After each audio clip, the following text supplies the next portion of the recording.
আসসালামু আলাইকুম ওয়া রাহমাতুল্লাহ। দেশের প্রধান প্রধান দৈনিক পত্রিকাগুলো তাদের শিরোনামে যে সকল খবর গুরুত্ব সহকারে ছাপিয়েছেন তাই নিয়েই হাজির হলাম আপনাদের সামনে।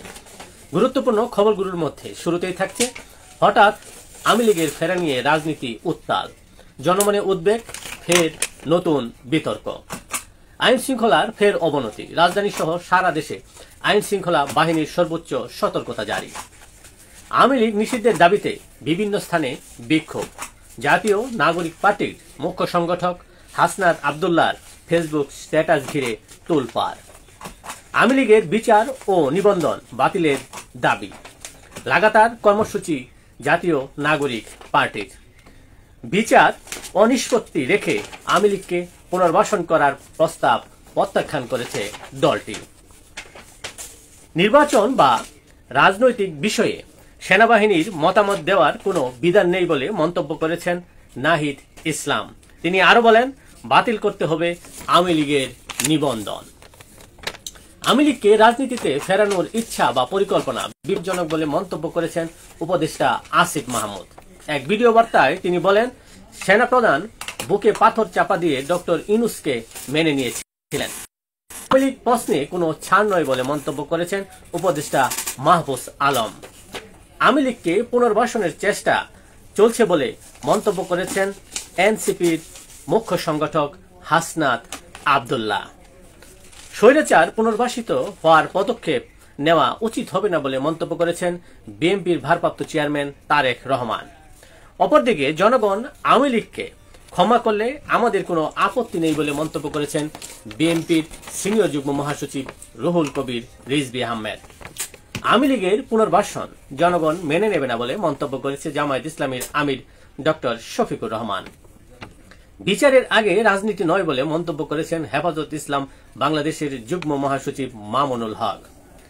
24-এর গণ অভ্যুত্থানে সেনাবাহিনী পাশে না দাঁড়ালে গৃহযুদ্ধের পরিবেশ তৈরি হতো বলে মন্তব্য করেছেন গণ অধিকার পরিষদের সভাপতি নুরুল হক নূর।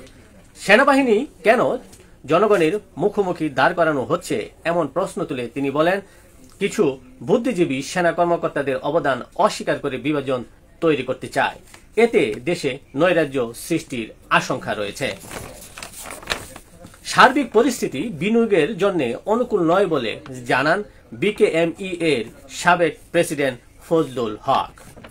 গাজায় বর্বরোচিত হামলার প্রতিবাদে বায়তুল মুকাররম সহ সারা দেশে বিক্ষোভ ও প্রতিবাদ মিছিল অনুষ্ঠিত হয়।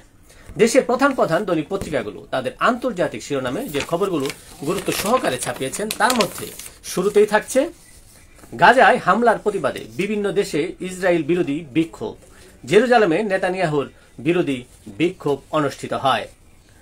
যুদ্ধবিরতি ভেঙে গাজা টানা 4 দিন হামলা, প্রাণ বাঁচাতে আবার ঘরবাড়ি ছাড়ছেন গাজাবাসী।